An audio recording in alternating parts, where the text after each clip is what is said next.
ఎక్కడెక్కడి నుంచో వచ్చిన పని చేసిన ప్రతి ఒక్కరికి పేరు పేరున కొన్ని లక్షల పేర్లు ఉన్నాయి. పేరు చెప్పలేకపోతున్నాను, కానీ నాకు అందరి పేర్లు నా గుండెల్లో ఉన్నాయి. మీ అందరికీ పేరు పేరున ధన్యవాదాలు. జన సైనికులు, మా ఆడబిడ్డలు, వీర మహిళలు, గృహిణులు, పెద్దలు, ఏం తిరిగారు మీరు, ఏమి తిరిగారు?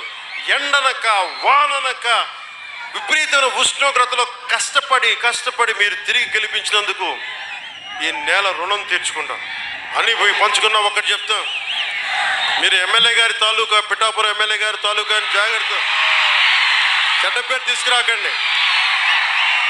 పోలీస్ అధికారులు, ఆర్టీఓ అధికారులు ఆపి మీ నెంబర్ ప్లేట్ ఏదంటే మా పిఠాపురం తాలూకా అని చెప్పకండి, కొడతారు, నన్ను తిడతారు. అలాగే 1 వేలో వెళ్ళిపోతా ఏంటి ఇదంటే పిఠాపురం తాలూకా ఎమ్మెల్యే మాకు అలా కాదు. మనం పాటించకపోతే ఎట్లా? అందరూ చట్టాలు పాటించాలని చెప్పే స్థితిలో ఉండి మనం కూడా చట్టాలను పాటించాలి. మీరు సరదాగా హుషారుగా చేయండి. అప్పుడప్పుడు కావాలంటే నాకు 2 ఎకరాల స్థలం ఉంది కదా, అక్కడ వచ్చి మీరు కావాలంటే బైక్ వేసుకుని తిరగండి. కావాలంటే మీకు కావాలి ఒక మడ్ రేస్ పెడతాను, అక్కడ ఒక బైక్ రేస్ పెడతాం. మీరు కొంచెం అక్కడ ఆడుకుని దెబ్బలు తగలకుండా హెల్మెట్లు, బాడీ ఆర్మర్ ఇచ్చి మీరు తిరగండి. మీరు బాగుండాలనే కదా మేము అందరం చేసేది. సో మీరు ఆరోగ్యంగా ఆయురారోగ్యాలతో ఉండాలి, మీరందరూ ఆయురారోగ్యాలతో ఉండాలి. చిన్నపిల్లలందరికీ ఉన్నతమైన జీవితం ఉండాలి. వచ్చే తరం కోసం పనిచేస్తున్నా. ఓజీఎం సినిమాలు చేసే టైం ఉందంటారా? ఎలాగా మాట ఇచ్చాం కాబట్టి ముందు ఒక 3 నెలలు మీ కనీసం మీరు నన్ను తిట్టకూడదు. కనీసం ఒక్క రోడ్డు గుంతలు కూడా వేయలేదని తిట్టకూడదు కదా మీరు నన్ను. కనీసం గ్రామాలకి కొత్త రోడ్ల కంటే ముందు రోడ్లు గుంతలు పూడ్చి, పాట్ హోల్స్ పూడ్చి, మళ్ళీ మీరు తిట్టకూడదు కదా. నిన్ను ఎన్నుకుంటే మళ్ళీ నువ్వు వెళ్ళి ఓజీ చేస్తామని మనని క్యాజీ అంటే మరి నేను చెప్పను.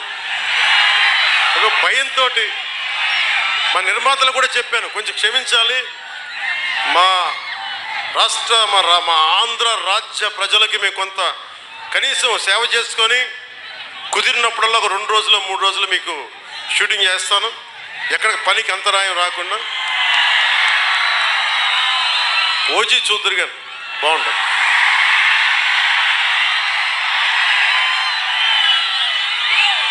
అలాగే మీరు చెప్తున్నా, దయచేసి మీరు మనం గెలిచాం కదా అని చెప్పి గత ప్రభుత్వ నాయకుల్ని కానీ వారి కార్యకర్తల్ని కానీ దయచేసి దాడులు కానీ ఇవన్నీ చేయకండి, వారిని హింసించకండి. కనీసం సోషల్ మీడియాలో పోస్టులు కూడా పెట్టకండి.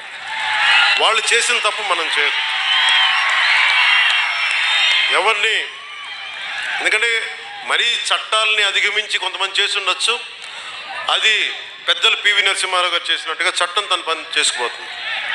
అందుకని మనం మటుకు దయచేసి ఎవరిని కక్ష సాధింపు చర్యలకి తీసుకురాకండి, అది మనకి మంచిది కాదు, మనం చేయొద్దు. అందుకని మీ అందరికీ సర్వం ఇప్పుడు సుఖం కలగాలి, మీరందరూ క్షేమంగా ఇంటికి వెళ్ళాలి. నాకంటే వయసులో ఉన్న మీ ఇంట్లో ఉన్న పెద్దలందరికీ నా పాదాభివందనాలు తెలియజేయండి. మా జనసేన నాయకులందరికీ